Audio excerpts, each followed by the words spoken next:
목자 없는 양같이 모든 사람 길 찾아 헤맨다. 자비하신 하나님 독생자를 보내사 너를 지금 부르니 나오라. 이때라 주의 공률 받을 때가 이때라. 지금 주께 나와 겸손하게 아뢰라. 구원함을 얻으리. 험한 십자가 위에 달려 돌아가신 주 다시 살아나셨네. 기쁘다.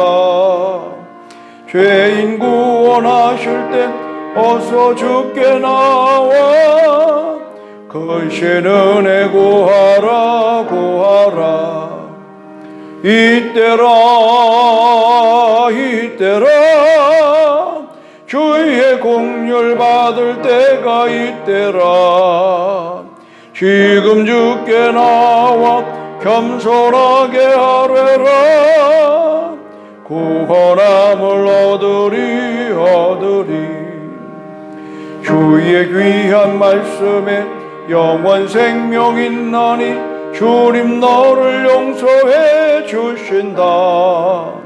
주가 부르실 때에 심과 정성 다하여 주의 은혜 받으라. 이때라 주의 공률 받을 때가 이때라. 지금 주께 나와 겸손하게 아뢰라. 구원함을 얻으리. 세월 빨리 흐르고 세상 친구 가는데 너희의 영혼은 오늘 밤 떠나도 주의 구원 받으면 천국에서 영원히 주와 함께 살래라. 이때라 주의 공률 받을 때가 이때라. 지금 주께 나와 겸손하게 아뢰라. 구원함을 얻으리. 고맙고 감사하신 하나님, 이 수요일마다 우리는 귀한 말씀 한 권 한 권을 묵상하며 또 연구하며 또 하나님 가르치며 또 은혜를 나눕니다. 오늘은 짧은 나훔을 가지고 제 말씀을 전할 때에 성령이 동행해 주시고 오늘 우리의 삶 가운데 나의 구원이 하나님이심을 믿고 그러나 그 하나님의 말씀에 순종치 않으므로 환난을 당하고 고통을 당하며 어려움을 당하며 멸망을 당하는 이러한 일들이 있는 것을 알게 도와 주시옵소서.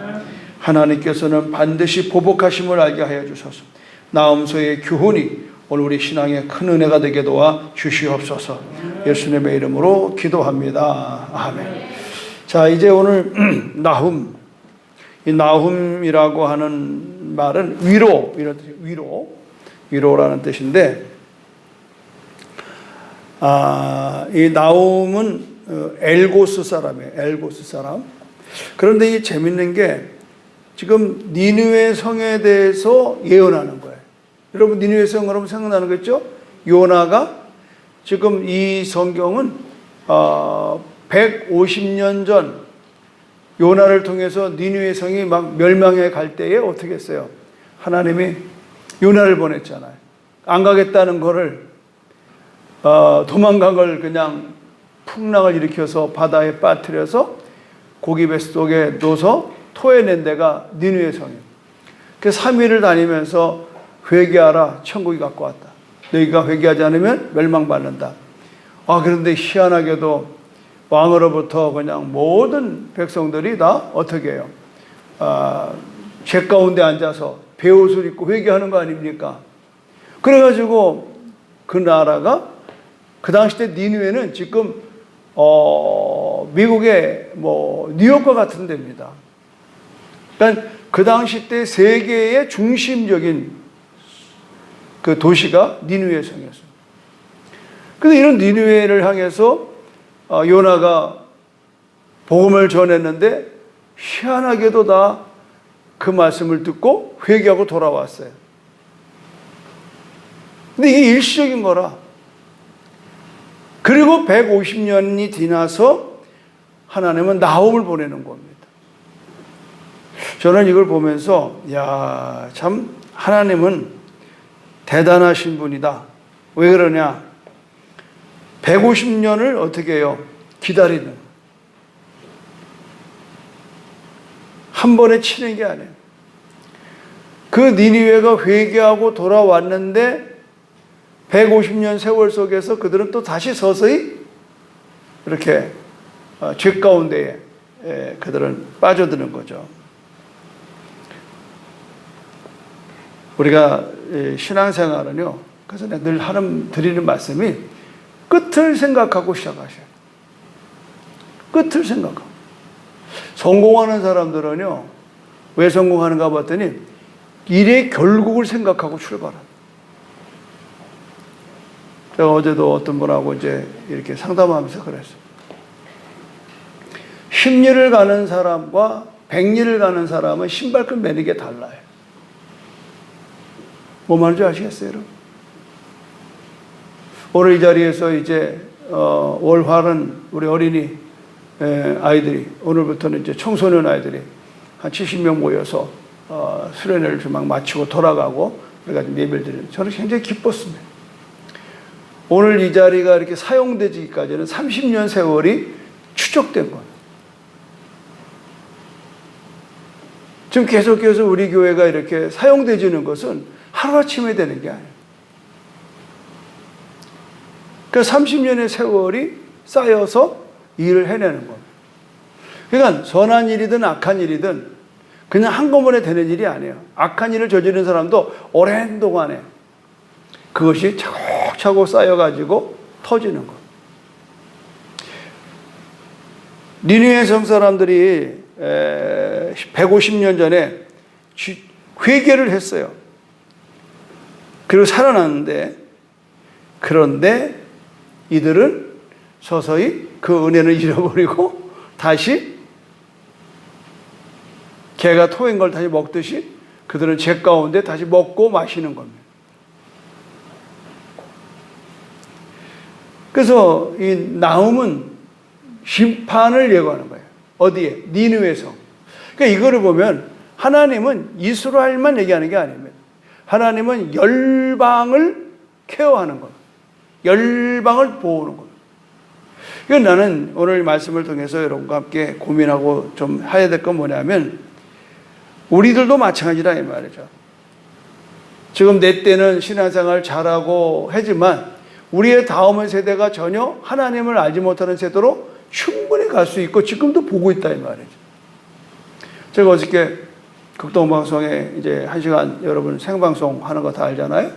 한 달에 한 번씩 가서 이제 화요일날 하는데, 거기에 이제 가족 구원을 위해서 이렇게 계속 문자가 올라오면 제 앞에다 떠요. 그럼 이제 그 중에서 이제 기도할 분은 기도하고 하는데, 이제 대다수가 내용이 뭐냐?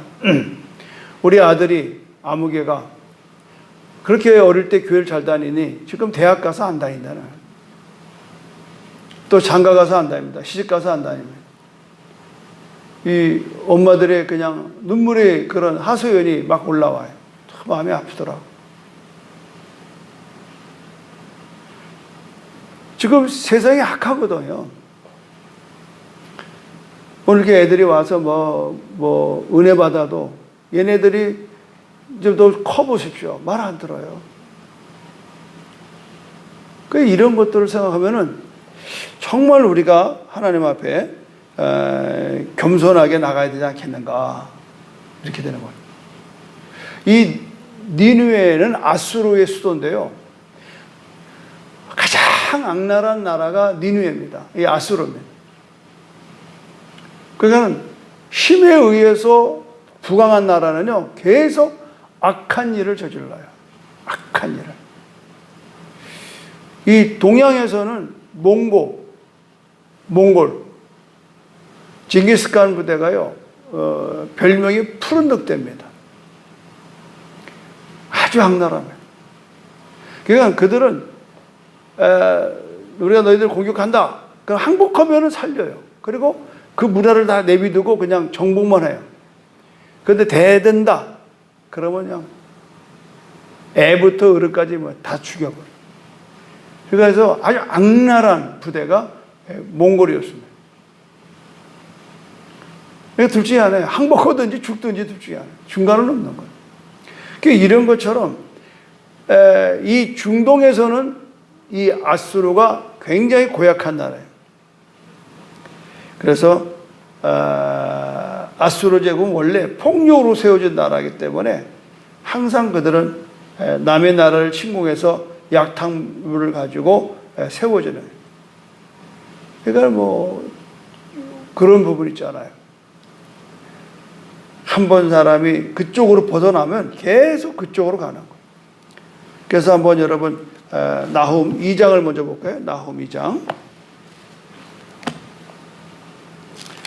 11절에서 12절 2장 11절에서 12절 한번 읽어보겠습니다. 2장 11절에서 12절 시작. 이제 사자의 굴이 어디냐? 젊은 사자가 먹을 곳이 어디냐? 전에는 수사자, 암사자가 그 새끼 사자와 함께 거기서 다니되 그것들을 두렵게 할 자가 없었으며 수사자가 그 새끼를 위하여 먹이를 충분히 찢고 그의 암사자들을 위하여 움킨 사냥한 곳으로 그 굴을 채웠고 찢은 곳으로 그 구멍을 채웠었도다. 이게 뭐냐면 이제 이 아수르가 이렇게 아주 악랄한 나라였다라고 하는 걸 표현하는 겁니다. 그러나 이런 나라도 끝은 있다 하는 거예요. 그래서 이 나라가 한 300년을 아주 부강한 나라로 가게 됩니다. 그래서 여러분 아시는 대로 그 북이스라엘이 BC 722년도에 망한 데 어디냐? 아수르에 의해서 망해요. 북이스라엘.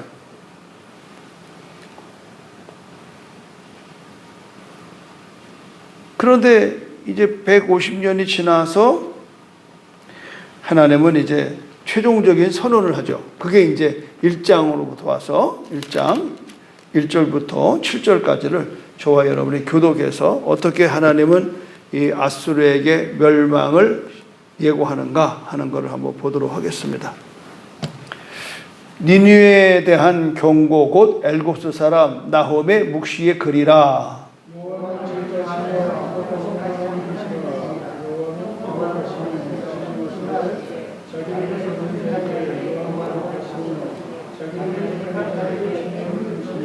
여호와는 노하기를 더디하시며 권능이 크시며 벌받을 자를 결코 내버려 두지 아니하시느니라. 여호와의 길은 회오리 바람과 광풍에 있고 구름은 그의 발에 티끌이로다.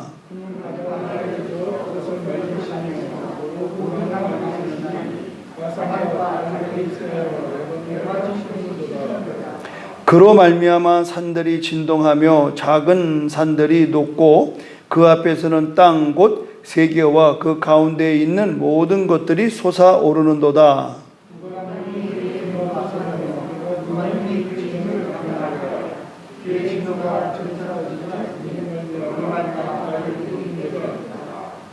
다 같이 여호와는 선하시며 환난 날에 산성이시리라. 그는 자기에게 피하는 자들을 아시나. 8절까지 그가 범람하는 물로 그곳을 진멸하시고 자기 대적들을 흑암으로 쫓아내시리로다. 이게 지금 나홈을 통해서 하나님이 심판하겠다는 거예요. 심판. 하나님은 심판자로서의 하나님인데 여러분이 그동안 하나님은 인애하시고 자비로우시고 뭐 화내기를 더디하시고 그러지만 심판자로서 하나님은 7가지가 첫째는 뭐예요? 투기하신 하나님, 질투하신 하나님. 두 번째, 보복하신 하나님. 보복. 여러분 생소하죠? 하나님이 질투하다니, 하나님이 보복하다니. 세 번째, 악을 행하는 자를 경노하시는 거예요. 악을 행하는 사람한테 분노를 느끼시는 거예요. 네 번째, 하나님의 원수들에 대해서 진노해요. 하나님의 원수. 원수를 그냥 두지 않습니다. 다섯 번째, 하나님은 권능이 크십니다. 권능. 힘이 없는 분이 아니에요. 전능하신 분. 여섯 번째, 악인을 결코 사하지 않으십니다. 악인을 결코 사하지 않아요. 일곱 번째, 분노하시는. 다 뭐 그 말이 그 말이지만 좀 이 본문을 가지고 좀 분리해 보니까 이렇게 일곱 가지의 그 심판하시는 하나님. 하나님이 양면성이 있어요. 우리는 자꾸 지금 이 시대는 자꾸 사랑의 하나님만 노래하잖아요. 이거 상당히 좀 위험합니다. 우리 설탕 많이 먹으면 이상해요. 그러니까 지금 죄를 건들지 못해. 목사님들이 장로님 그렇게 살면 안 됩니다. 똑바로 살아야 돼. 그러면 뭐 어째요? 목사님 이 교회 나가고 싶어요? 이렇게 얘기한다. 지금 이게 아주 희한하게 됐어요. 우리는 죄로부터의 구원인데 우리는 가난으로부터의 구원, 건강으로부터의 구원, 부부관계가 나빠진 거 돌이키는 거, 지금 고작 하나님에 대해서 우리가 사용하는 범위는 이 정도예요. 이 정도. 그러나 근본적인 것은요, 우리가 죄로부터의 구원입니다. 할렐루야. 이거 놓치면 안 됩니다. 나의 죄를 씻기는 예수의 피밖에 없는. 우리는 좋으신 하나님 맞아요. 그래서 좋으신 하나님의 아버지는 어떤 분이냐? 노하기를 더디하신 하나님, 노하기를 더디하시는 아버지로서의 하나님, 선하신 아버지로서의 하나님, 환난 날에 산성이 되시죠. 그리고 하나님은 하나님을 의뢰하는 자를 아신다고 그랬어요. 그건 지금 이 나움을 통해서 양면성을 얘기하는 거예요. 지금 아까 여러분 읽었잖아요. 2절에서부터 그렇잖아요. 여호와는 질투하시며 보복하시는 하나님이라고 그래요. 보복하시며 진노하시되 자기를 거스리는 자에게 여호와는 보복하시며 자기를 대적하는 자에게 진노를 품으시며 여호와는 그 다음에 이제 또 나오잖아요. 3절에서는 아버지로서의 하나님이에요. 노하기를 더디하시고 권능이 크시고 벌받을 자를 결코 내버려두지 아니하시고. 이거 지금 계속 나오는 이야기. 결국은 7절에 가서도 여호와는 선하시며 환난 날에 산성이시라. 그는 자기에게 피하는 자들을 아시느니라. 할렐루야. 그러니까 우리는 자꾸 이런 대목에만 줄거요. 그러니까 우리의 신앙이 약해 빠지는 거예요. 아버지가 자비로우시지만 아버지는 질투하시고 진노하시고 역정내시는 아버지. 이게 기강이 무너지면 안 돼요. 하나님 무서운 줄 알아야 된다고. 이게 교회에 지금 뭐가 없어요? 책망이 없어요. 책망. 교회에 신앙적으로 바르게 살지 못하면 견책을 하고 징계를 하고 근신을 줘야 되는데 그거를 어느 누구도 주장하는 사람도 없고. 왜? 모두가 서로 눈치만 보는 거예요. 너는 안 그래? 이래. 그러니까 자신이 없는 거예요. 자신이 없어. 그러니까 기강이 없는 거예요. 지금 대통령 뽑는 거 한심하잖아요. 지금 국민의 반이 좀 새로 후보를 만들자는 거예요. 이런 거와 똑같은 거예요. 너는 안 그러냐 이거지. 네 부인은 안 그러냐. 뭐 이런 논리거든요. 네 자식은 안 그러냐 이거.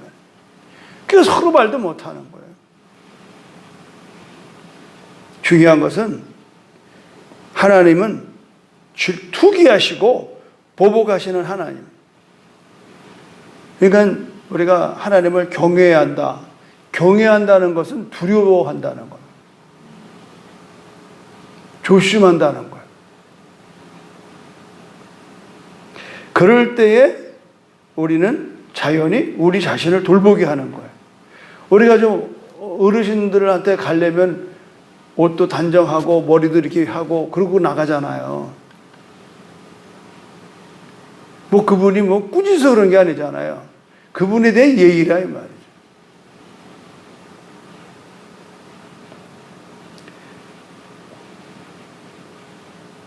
지금 이 아수르의 니느웨 성이 망하는 게 하나님은 150년을 기다렸어요. 노하기를 더디하시고. 그냥 즉각 하나님이 매를 들었으면 우리 여기 살아남은 사람 하나도 없는 거죠.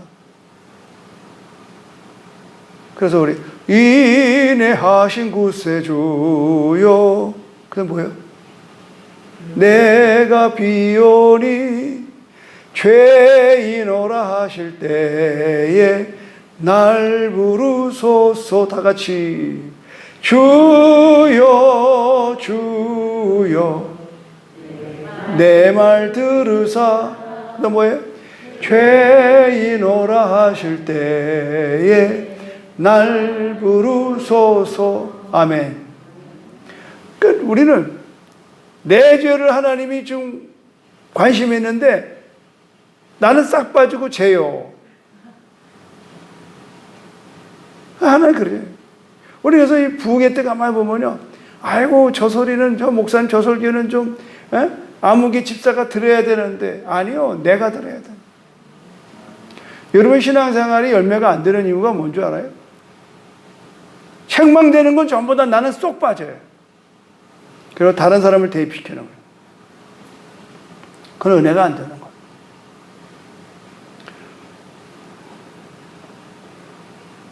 자비로우시고 인자하시고 오래 참으시고 용서하시는 분이지만, 그러나 하나님은 죄는 결코 눈 감아 주지 않는다 하는 거예요.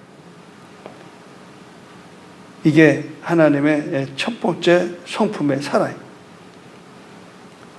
한번 짚어보시죠. 4장, 요나서 아까 앞전했죠? 요나서 한번, 요나서 4장 2절 보세요. 제가 읽어볼까요? 요나서 4장 2절, 그 뒤죠. 여호와께 기도하여 이르시되 여호와여 내가 고국을 떠날 때 이러하겠다고 말씀하지 아니하셨나이까. 그러므로 내가 빨리 다시로 도망하였사오니 주께서는 은혜로우시며 자비로우시며 노하기를 더디하시며 인애가 크시사 뜻을 돌이켜 재앙을 내리지 아니하시는 하나님인 줄을 내가 알았습니다. 누가 그러는 거예요? 요나가 그러는 거예요. 요나가. 하나님은 요나서에서는 사랑을 말합니다. 그러나 나움에 와서는 또 다른 하나님의 성품이 아까 읽었던 2절 보세요. 1장 2절. 여호와는 질투하시며 보복하신 하나님이라. 여호와는 보복하시며 진노하시되 자기를 거스르는 자에게 여호와는 보복하시며 자기를 대적하는 게 진노. 지금 보복과 진노 막 계속 나오잖아요.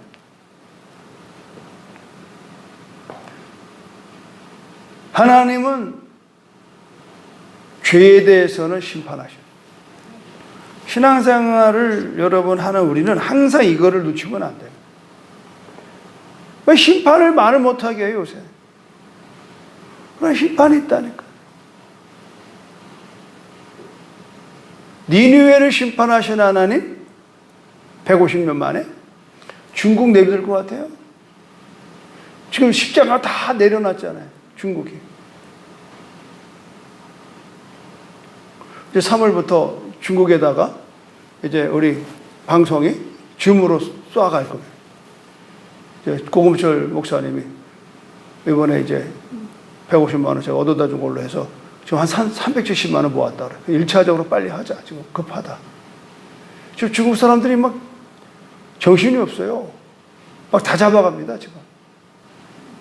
그러니까는 개인적으로 이제 예배 드리고 서너 명씩 모여서 어떻게 예배를 인도하는지 경험을, 그러나 이미 벌써 중국은 3, 40년 전에 그들의 부모들은 그렇게 예수를 믿었어요. 그걸 모르는 거예요. 그 시대를 모르는 거예요. 배부르고 등 따순 시대에 그들은 예수를 믿어가지고 지금 이게 연결이 안 돼요. 그래서 다시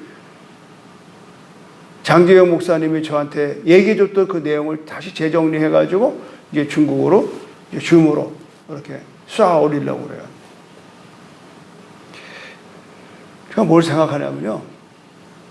우리도 마찬가지예요. 우리가 지금 예수 믿은 지가 그냥 130년 돼요. 이 나라가. 근데 지금 어떻게 돼요? 즉, 굉장히 하나님 보시기에 기뻐하지 않는 모습인 건 분명하죠. 개인이나 가정이나 교회나 사회나 국가나 마찬가지.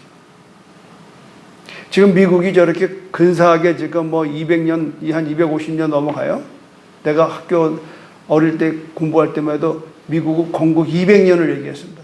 그때는 건전할 때입니다. 신앙이 건전할 때. 지금 미국의 신앙이 위태롭기를 뜻. 이미 벌써 영국, 프랑스는 벌써 지금 무너졌습니다. 교회가. 하나님 그냥 안 둬요. 그 역사를 아셔야 돼요.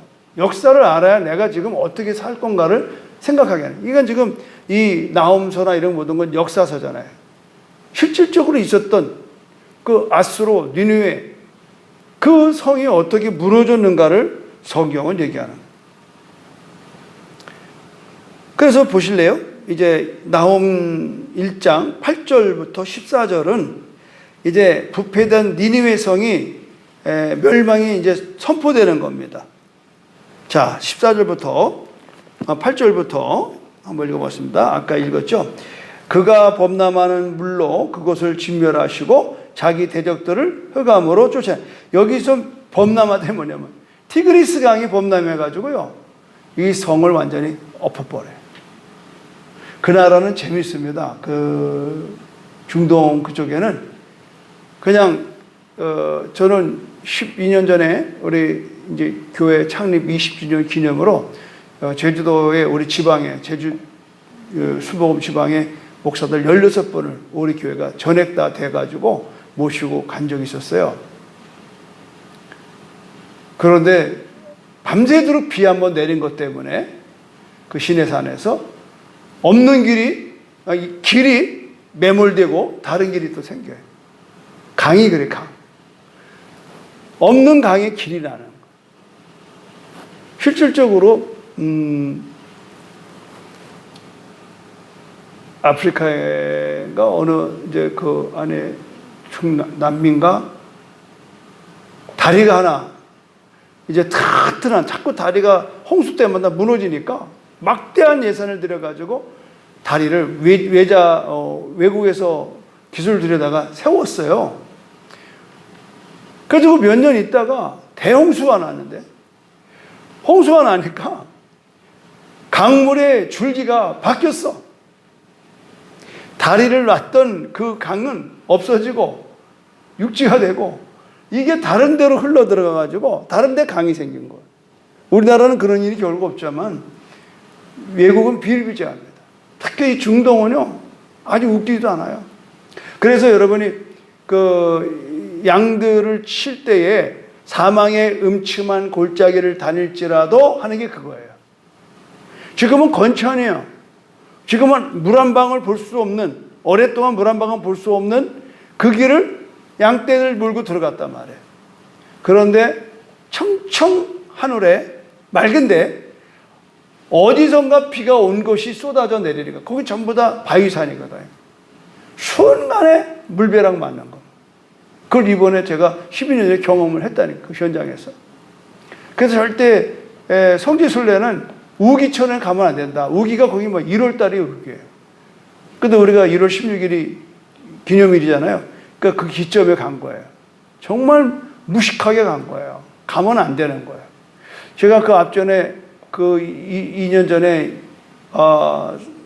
사모랑 같이 이제 성지순례 갈 일이 있어서 갔다가 그때는 4월 달에 갔거든요. 가는 데마다 얼마나 사람이 많은지 기다리기 바빴어요. 근데 1월 달에 어떻게 내가 그 생각을 못하고 간 거예요. 가니까 관광객이 없어요. 기다릴 게 없는 거예요. 그냥 막 쭉쭉쭉쭉 보고 이스라엘 다 끝나고 시내산 이제 이집트로 들어가서 시내산에 딱 가는데 그때부터 비가 쭉쭉쭉쭉 오더라고. 우리는 뭐 비 맨날 만나요. 그 급이잖아요. 그런데 숙소에 갔는데 그 시내산 그 수도원이 하나 있어요. 거기가 숙소예요. 비가 계속 오는데 그 동네 사람들 나와서 막 파티를 하더라고. 춤을 추고. 별나라도 다 있네 이랬어요. 아니나 다를까? 10년 만에 오는 홍수야. 10년 만에 오는 비. 이 사람이 그냥 그 가물은 메마른 땅에 담비 내듯이 막 춤추고 난리가 나. 근데 이제 아침에 이제 비가 다 그쳐가지고 막 그야말로 파란 하늘이 너무 비 온 후에 우리도 그렇잖아요. 깨끗한 거예요. 그래서 보통 코스가 이제 우리도 이제 가려고 하다 못 가고 있습니다만 시내산을 가려면 새벽 2시에 일어납니다.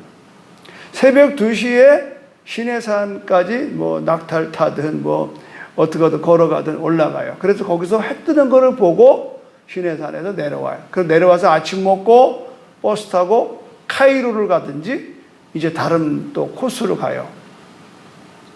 그 우리는 이제 카이로에 가서 로마로 가는 그런 일정을 갖고 있었어요. 다 이게 뭐 몇 달 전부터 예약된 코스고. 그런데 하늘이 너무 맑고 그래서 이제 가이드가 자 카이로로 가겠느냐 아니면 밤새 비가 와서 못 간 시내산을 가겠느냐. 우리는 카이로 볼 거 없다고 시내산 간다고. 내가 결정을 하고 16명 끌고 갔어요. 개미새끼 말이 없는 거야. 그거 얼마나 그냥 가서 그냥 시내산에 가서 사진도 찍고 막 기도회도 하고 이러고 내려와서 이제 카이로로 가려고 출발하는데 우리보다 앞서 아침 일찍이 떠났던 버스 2대가 도로 들어와요. 그러니까 길이 다 끊겼대 나. 무슨 소리냐. 그러니까 지금 길이 끊겨서 그러니까 서로 운전수끼리 막 의논하기를 다른 길로. 근데 가보니까 막 한 2km가 뭐 차가 서 있어요. 다리를 못 건너고. 물이 범람한 거야. 이야, 그때 알았어요. 정말 이 기후라는 게 이렇게 위험하게 일 때였구나. 정말 위험하구나.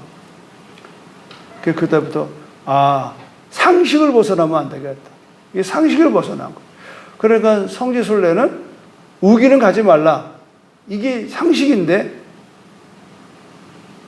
이 상식에 벗어났기 때문에 우리는 뭐 그 자리에서 건 700만 원을 주능 조건으로 시작이 됐어요. 왜냐하면 계약 때 카이로에서 로마를 가는 비행기가 연결이 안 되는 거예요. 카이로 못 들어가는 거예요. 그것도 있잖아요, 여러분. 골짜기에 바위가 무너져가지고 골짜기가 메꿔지는 거예요. 차가 못 가는 거예요. 그러니까 못 가는 거예요. 그래서 돌아와서 다시 이스라엘로 들어가서 이스라엘에서 버스를 대절해가지고 공항으로 가서 텔아비브에 가서 거기서 이제 로마를 들어가는. 여러분 상식적이지만 갑자기 비행기 표를 사면요 굉장히 비쌉니다. 근데 이제 싸게 가는 것은 이제 여행사가 미리 스케줄대로 움직이기 때문에 쉽게 말해서 70만 원이라고 그러면은 그것이 캔슬되면 받지도 못하고 130만 원인지 150만 원을 줘야 로마를 가는 거예요. 이런 일을 제가 직접 겪어보고 아주 해외 여행에 대해서 아주 스트레스가 보통이 아니에요. 지금 여기서 얘기하는 거, 이거는 지금 이 8절에 그가 범람하는 물로 그것을 진멸하시고 자기 대적들을 흑암으로 쫓아내시고. 놀라지 마세요. 이 니느웨 성은요 난공불락이에요. 얼마나 튼튼한지 누구도 그걸 침범할 수가 없어요. 그런데 티그리스 강이 범람이 되니까 성을 쓸어버리니까 무너졌어요. 거기에 바벨론과 어느 나라야 바사가 침공해가지고 난공불락에 니느웨 성이 함락되는. 더 무서운 거는 그 홍수로 인해서 그들은 완전히 흔적도 없이 지하에 잠기는 도시가 됐어요. 이 얘기를 그렇게 하는 거예요. 자, 9절 읽어봐요, 여러분. 시작.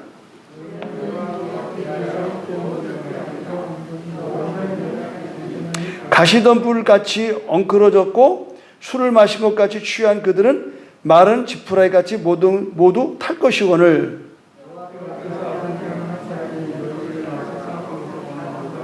여호와께서 이같이 말씀하기를 그들이 비록 강하고 많을지라도 다 같이 반드시 멸절을 당하리니 그가 없어지라. 이 사실대로 없어졌다니까요. 내가 전에는 너를 괴롭혔으나 다시는 너를 괴롭히지 아니할 것이라. 14절 13절 시작.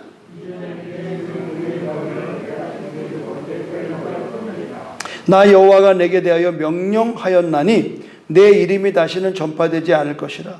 내가 내 신들의 집에서 새긴 우상과 부은 우상을 멸절하며 내 무덤을 준비하리니 이는 내가 어떻게 된다고요? 쓸모없게 되었음이라. 그래. 쓸모없게 되었음.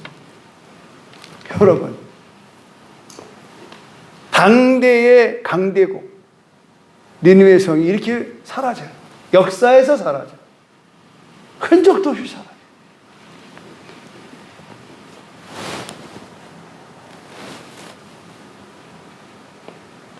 완전한 멸망을 선언하는 거예요. 지금 이 본문이. 우리는 이 책에서 우리에게 하나님의 진노하심을 보여주고 있는 거거든요. 하나님은 거룩하셔서 죄를 미워하시며 죄에는 심판을 내다는 얘기 딱 하나. 오늘 다른 건 다 잃어버려도 심판하신 하나님. 우리는 어떤 심판을 기다려요? 우리 신앙 고백할 때 그러죠. 거기로부터 살아있는 자와 죽은 자를 심판하러 오십니다. 맨 처음에 오신 예수님은 2000년 전에 구원하러 오셨어요. 세비어, 우리를 구원하러 오셨어요. 그러나 다시 오실 재림의 예수님은 심판주로 오시는 거예요. 믿음에 나만 하십시오. 경각심을 가져야 돼요. 지금 우리는 우리를 심판하시는 주에 대해서 너무 무감각해요. 무감각해요.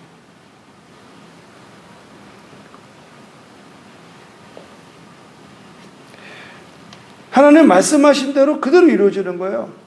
홍수로서 니느웨 성에 종말을 내리시고 니느웨라는 이름을 영원히 지우시고 니느웨를 그 무덤을 아량 땅속에 묻어버려요. 그래서 이게 1800 몇 년도인가 이게 이제 발견이 돼요.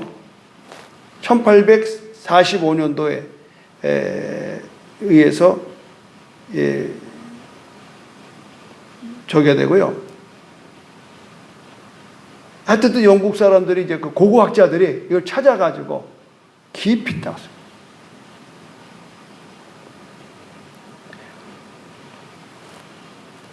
이건 성경에 나오는 거를 여러분이 신화로 보면 안 돼요. 우리는 신앙이 좀 산만해. 솔직히 말씀드립니다. 그렇게 천국과 지옥을 얘기해도 그렇게 와닿지 않아. 그러다가 어디? 죽음 앞에 암 걸리거나 이제 뭐 사형 선고 받고 그제서야 이제 실제를 느끼는.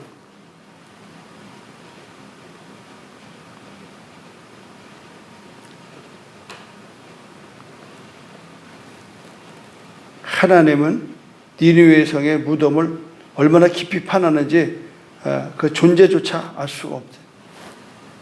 존재조차.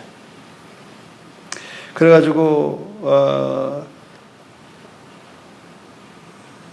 이게 지금 BC 331년 알렉산더 대왕이 이곳을 지나가고 뭐 하여튼 그 200년 후에 뭐 하여튼 많은 전쟁이 그 땅 위에서 있었거든요.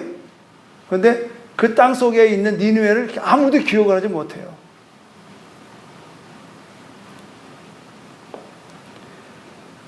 이게 역사예요. 그러면 나는 오늘 여러분에게 내리고 싶은 결론은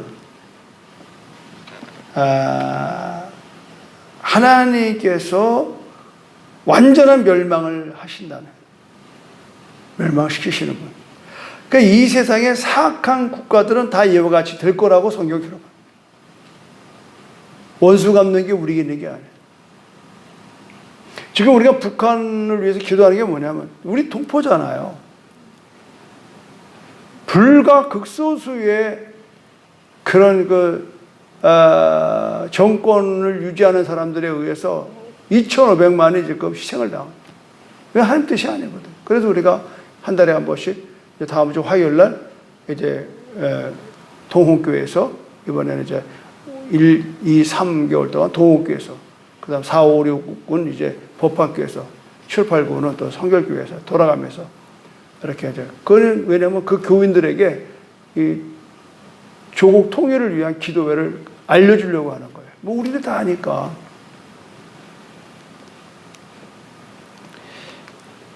지금 북한이 제2의 예루살렘이라고 해요. 평양이. 근데 불과 얼마야? 지금 1945년 해방과 함께 북한이 공산화되면서 목사 장로 다 죽이고 도망 나온 사람들이 다 한국에 와서 다 교회 짓고 영락교회 만들고 그런 거예요. 여기 보목교회, 희원교회 전부 다 피난민들이 진 겁니다, 여러분. 북한에 그 당시 때 교회가 3,000개였습니다. 남한은 몇 개인 줄 알아요? 700개. 그만큼 남한은 보고만 되지 않았어요. 그런데 북한의 평양에 공산당이 들어서면서 제일 먼저 멸망시킨 게 교회예요. 그러니까는 공산화되면서 대다수 북에서 내려온 사람은요, 다 기독교인입니다. 왜? 거기 있으면 죽으니까. 또 기독교인들이 대다수가 잘 살았어요. 이유는 알아요, 여러분? 기독교 술, 담배 안 하죠. 근검 전략하죠. 그러니까 뭘 하더라도 잘 되는 거예요. 왜? 하나님 도우시니까. 할렐루야. 그리고 공부를 가르쳤어요. 다 지식인데 크리스찬이었어요. 그분들이 그냥 내가 지난주에 리차드 집사 얘기했잖아요. 그 리차드 집사님 증조 할아버지가 연예 전문 의과대학 2기생이라니까요. 그 아버지도 북한에서 출신이지만 내려와서 부산에서 고신대학을 나왔잖아요. 또 미국 가서 박사학위 되고. 이 역사가 이렇게 드라마틱한 거예요. 평양이 그렇게 돼가지고 기독교들 다 말살. 지금 북한에서 예배를 못 드리잖아요. 성경책만 발견해도 다 수용소 가는 거예요. 어저께 극동방송 가면서 이렇게 탈북자 간증을 들었어요. 오다가 들었구나, 오다가. 오다가 들었어요. 그 여자분인데 그런 얘기 하더라고. 왜 이렇게 남한에 오니까 막 상식화된 뭐 예배가 뭐 자유롭고 근데 왜 북한은 그게 안 되냐 이거야. 참 하나님 너무하는 거 아니냐고. 그 너무하는 거 왜 그래? 심판이 있는 거죠. 우리도 지금 자유대한민국에 살지만 지금 자유대한민국에 살면서 신앙을 부인한 사람이 굉장히 많아졌어요. 춥고 배고플 때는 예수 믿고 복 받으려고 이렇게 출발했어요. 근데 배부르고 듣다 싶고 이제 뭐 잘 살아지니까 예수 믿을 이유가 없어져 버렸어요. 이게 지금 치명적인 대한민국 교회의 지금 암덩어리입니다.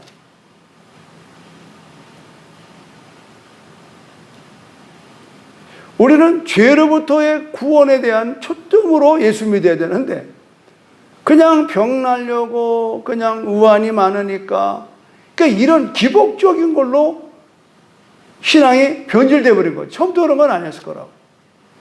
우리 대한민국의 신앙은요, 처음부터 1907년도 이제 그 평양에서 대부흥이 일어날 때는 회개운동이었거든요. 한국의 부흥운동은요, 사경회. 그때는 보름씩 사경회라고 성경 공부하는 거예요. 칠판 갖다 놓고. 성경 공부. 그러니까 그 말씀을 듣고 회개하는 거예요. 자복하는 거예요. 그 새 사람으로 변하는 거예요. 그래서 그때 은혜 받은 사람이 개나리 뻗침 다 지고 전국을 다니면서 복음을 전하는. 이기풍 목사님도 평양에서 신학교 졸업하고 제주도 그래서 온 거예요. 그렇기 때문에 대한민국의 기독교는 초창기에는요, 복 받으려고 한 게 아닙니다. 죄로부터의 구원받으려고 예수 믿습니다. 할렐루야. 그래서 그런 일제의 그 어려운 가운데도 그걸 넘어서고, 그리고 나라의 독립을 위해서 교회가 독립군 자금 대주고. 그래서 여러분 제주도 사라봉에 가면은 그 조봉학 그 선생 그 장로님 그 있어요. 동상. 그 뭐냐면 그때 쌀 한 가마에 일어날 때에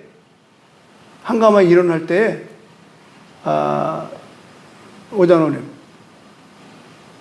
2만 원이요, 200만 원이요. 제주에서 걷어준 돈이. 그래서 그게 들통 나가지고 독립군들을 도움을. 그래가지고 그때 그분 순교당하고 또 이도종 목사님 또 그때 그 멤버들이 그래요. 제주도에도 교회가요, 독립을 위해서 부단히 애써서 많은 사람이 끌려가고 그랬어요. 그러니까 이 대한민국의 근대화는 기독교가 아니고는 할 수가 없었습니다. 그렇게 된 나라인데 지금 이 역사를 왜곡하고 있잖아요.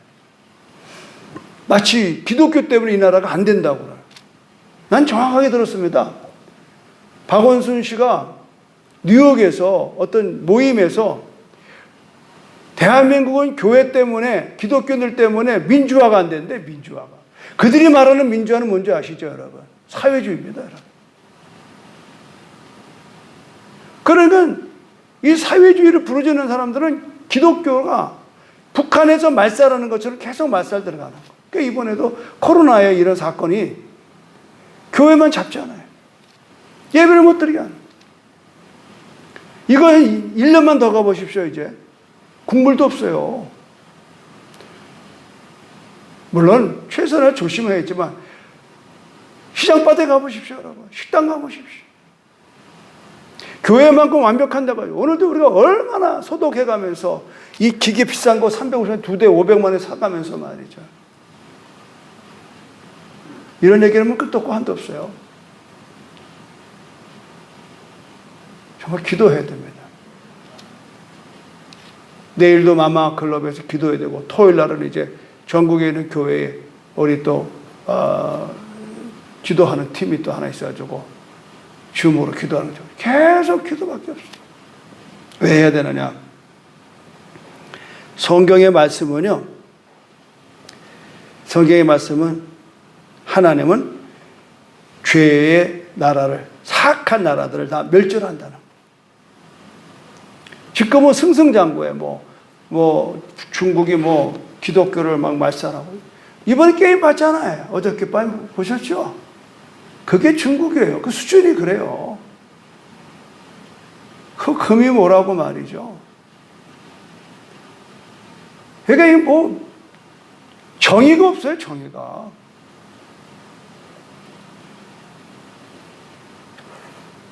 이 니느웨는요, 하나님 없이도 살만하다고 생각했던 거예요. 하나님 없이도 우리는 부강하다. 하나님 없이도 잘 살 수 있다. 이게 니느웨의 멸망의 요인인 거예요. 그러면 좀 이제 마무리를 해보자 이 말이죠. 오늘 이 시대에 우리도 마찬가지 아니에요? 우리가 꼭 죽고 배고파야만 예수 믿어야 돼요? 지금 우리가 많은 데 있어요. 하나님 없이도 사나요? 아프면 병원 가는, 삼선병원 가고. 가지 말라는 게 아니에요. 성경은 하나님의 심판 앞에서 니느웨 성은요, 부와 힘으로도 얼마든지 우리 성을 건질 수 있다고 해요. 근데 그게 안 돼요. 돈도 많고 권력이 많아도 홍수로 밀어붙이니까 방법이 없는 거예요. 지금 보세요. 세계가 멈췄잖아요. 코로나라는 것 때문에. 눈에 뵈지도 않는 이 바이러스 때문에 온통 난리잖아요. 그러니까 이런 그 하나님의 그 역사하심을 보여야 되는 거예요. 그래서 여러분 그 3장으로 가서 8절부터 보세요. 3장 8절부터.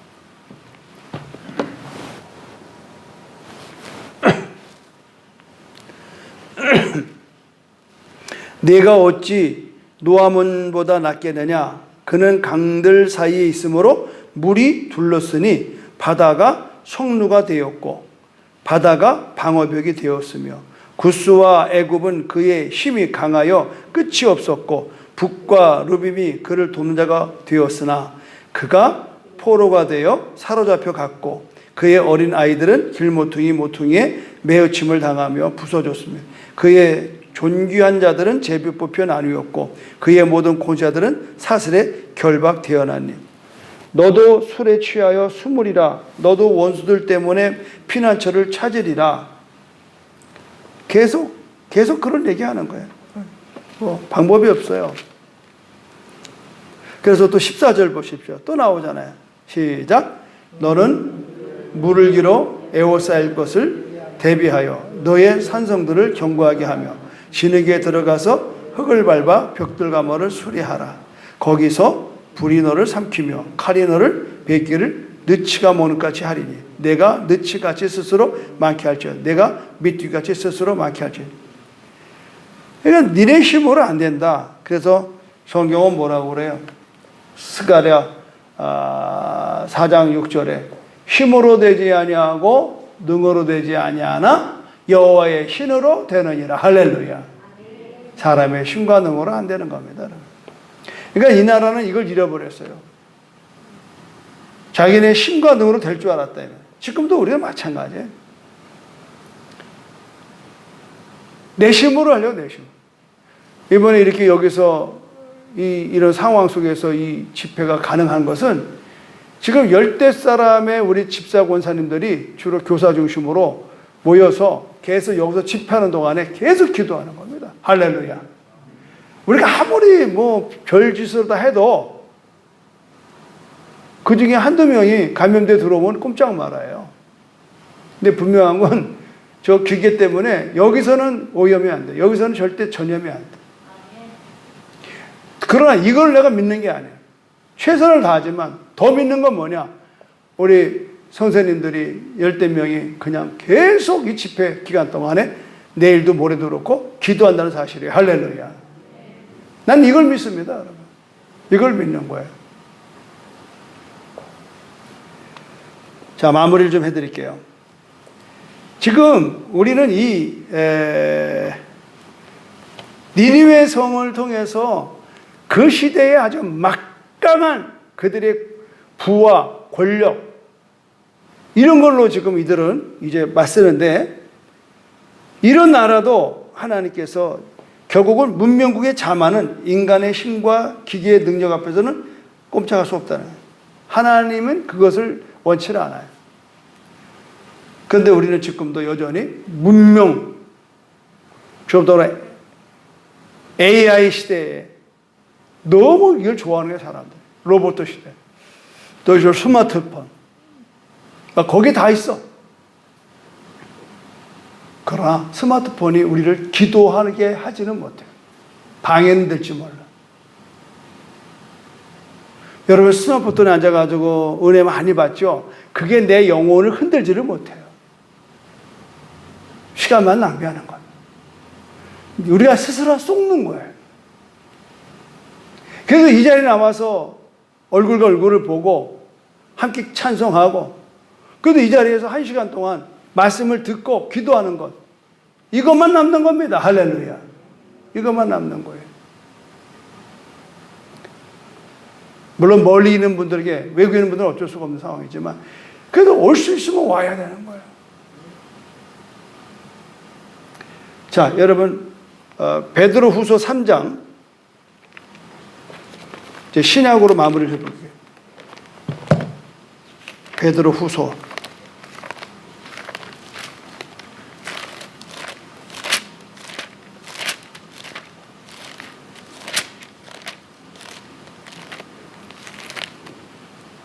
3장 9절로 10절을 보십시오.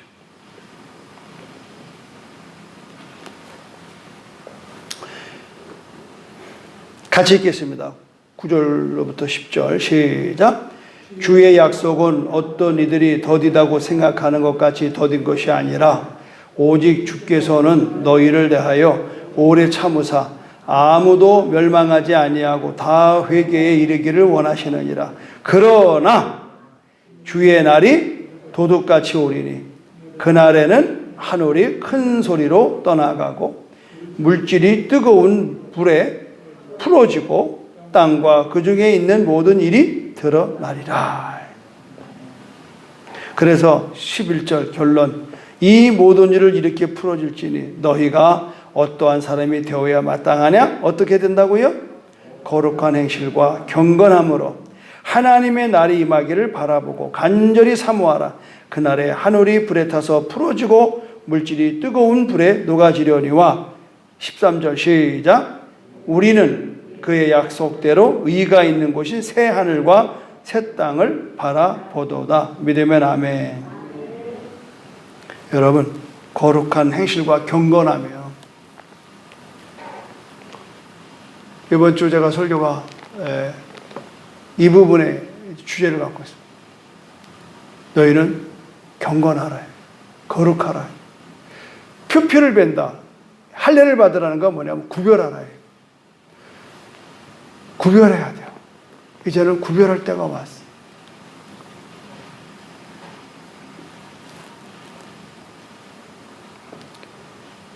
하나님의 언약에 신실하지 못하면 멸망입니다.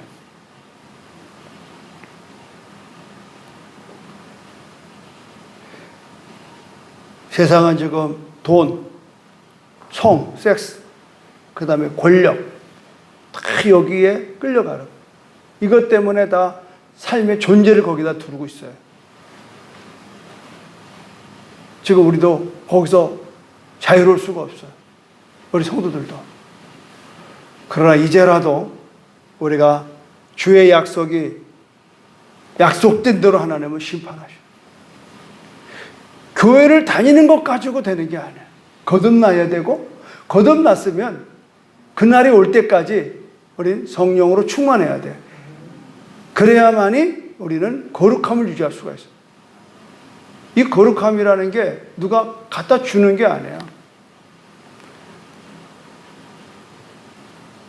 니느웨는 하나님께 등을 돌림으로. 맨 처음엔 구원받았잖아요. 나는 오늘 설교를 준비하면서 맨 처음에 요나를 통해서 회개가 되고 멸망을 면했는데 유지를 못하는 거예요.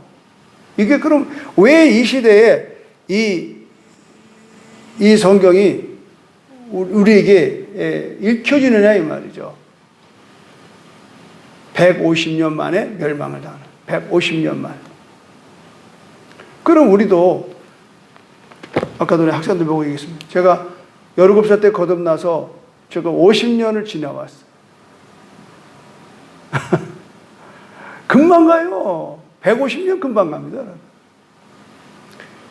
근데 감사한 게 설교 준비하면서 그래도 하나님 50년 동안 제가 주님을 배반하지 않고 살아도 감사합니다. 주님 말씀을 순종하면서 여기까지 온 거 감사합니다. 앞으로 또 얼마를 더 살지는 알 수 없지만 그러나 나로 끝나는 게 아니잖아요. 내 자녀, 손손, 나로 말하면 여러분, 이 교회가 그렇게 세워졌는데 우리의 다음의 세대가 그냥 오늘 하루 종일 같이 앉았었다며. 거기 뭐 우리 교회 있는 게 아니잖아요. 우리 애들이야 뭐 10명밖에 없고 나머지 다른 교회들에 가서 60, 70명이 앉아있는데 그러나 얘네들이 앞으로 제주도를 이끌어갈 애들이네. 그저께는 우리 어린이들이 이 제주도를 이끌어. 이 자리가 얼마나 복된 자리냐 이 말이에요. 이 자리가. 그러니까 우리가 이런 역사적인 하나님의 그 인도하심에 여러분이 그렇게 그냥 가볍게 보지 마세요. 난 이게 너무 안타까워. 너무 여러분 성경을 이렇게 우습게 보지 마시라고. 그죠? 내가 필요한 거 뭐냐, 병 낫는 얘기, 돈 받는 얘기만 여기 쓰는 게 아니에요. 이거는 우리의 영혼의 문제예요. 영생의 문제라고. 이거는 이 말씀을 우리가 소중하게 생각하고 이 말씀을 듣기를 기뻐해야 되고 연구해야 되고 이 말씀에 여러분 바른 자세를 가져야 되는 거예요. 이번 주 설교가 뭐예요? 믿음이 뭐냐? 하나님에 대하여 바른 자세를 갖는 거예요. 하나님에 대하여. 그 하나님에 대해서 경건한 바른 자세, 거룩한 바른 자세. 이거를 여러분이 해야 되고 여러분의 자녀들에게 보여줘야 되는 거죠. 저 교회에서 목사의 설교는 걔네들이 안 듣는 게 대다수고 교회 일주일에 한번 와가지고 택도 없는 소리입니다, 여러분. 그 지금 우리 정경 전사가 지금도 애들 줌으로 지금 10대 명 계속 성경 읽히고 확인하고 그러잖아요. 10명이라도 하라는 거야, 나는. 그게 당신의 존재 가치라고 그랬어요. 다른 교회를 운전 안 해도 괜찮아. 그걸 해야 된다, 이 말이에요. 맞아야 해, 나도. 나는 교회에서 피곤하지만, 그러나 이 시간에 그래도 이렇게 오신 10대 명이라도 이 말씀을 가르치는 거예요. 나음이 어떤 건지 지금 나음이 처음 본 사람도 많을 거예요. 왜 나음서가 이 시간에 읽혀져야 되는가? 우리도 한때는 은혜를 받았고 한때는 하나님의 축복을 받았고 한때는 우리의 삶이 잘 됐었어요. 그런데 무뎌지기 시작해요. 무뎌지기 시작하는 거예요. 이 니느웨 성 사람들은 언제 우리가 하나님 은혜로 살았나? 벌써 150년 전에 멸망받아야 될 그 사람들이 회개했기 때문에 살았는데 다시 돌아가는 거예요. 자만하지 마십시오. 신앙은요, 절대 교만하면 안 됩니다. 겸손해야 되는 거예요. 난 오늘 오후 내내 내가 17살 때의 마음으로 얘들하고 똑같이 춤추고 노래하고 예배드렸어요. 그 젊은 목사들 설교할 때 맨 앞에 앉아서 은혜 받았어. 내가 목사가 무슨 의미가 있어요? 38이 무슨 의미가 있어요? 얘들과 똑같이 난 17살 그 마음으로 겸손해야 돼요, 여러분. 내일도 모레도 계속 내가 참석할 거예요. 그리고 여러분 기도하셔야 되는 거예요.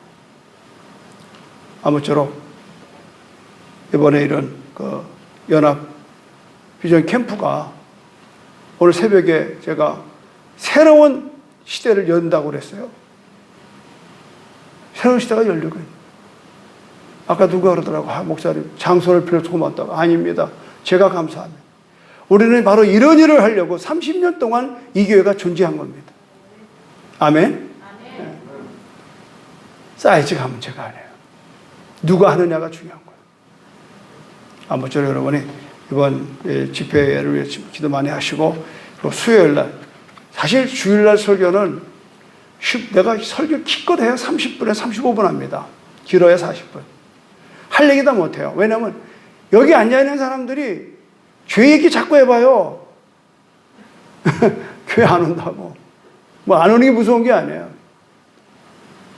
자꾸 잔소리를 해. 목사님 좀 딴 얘기하면 안 돼요. 근데 여러분들은 여기서 뭐 다 이 얘기 듣고도 더울 사람만 있어요. 할렐루야. 그러니까 나도 제일 편한 게 이 시간이에요. 저는 이게 맞아요. 칠판 갖다 놓고 얘기해요. 칠판 안 한 거는 여기서 해보니까 이 성경하고 막 자꾸가 내가 헷갈려서 안 되겠어. 그래서 그냥 여기서 괜찮죠? 여기서. 예. 그렇게 알고 여러분들이 계속해서 수요일 날 만나기를 부탁하면서 마치겠습니다. 기도하겠습니다. 하나님 아버지 감사합니다. 성서학당 이제 또 방향을 바꿔서 성서학당이라고 그러니까 많은 사람이 공부하는 줄 알고 평생에 공부에 질린 사람들이라 안 나오는 것을 내가 봤습니다. 그러나 수요예배는 의무감으로 나오는 걸 또 봤습니다. 수요예배로 방향을 바꿔서 이 강대상에서 이제 하나님 말씀을 전하오니 듣는 자나 전하는 자가 동일하게 하나님의 음성을 듣게 하여 주시고 또 오늘 이 말씀을 듣고 끝나는 것이 아니라 붙들고 기도하며 하나님 우리의 신앙이 경건함으로 나가게 도와 주시옵소서. 예수님의 이름으로 기도합니다. 아멘. 우리 박수로 마치겠습니다. 할렐루야.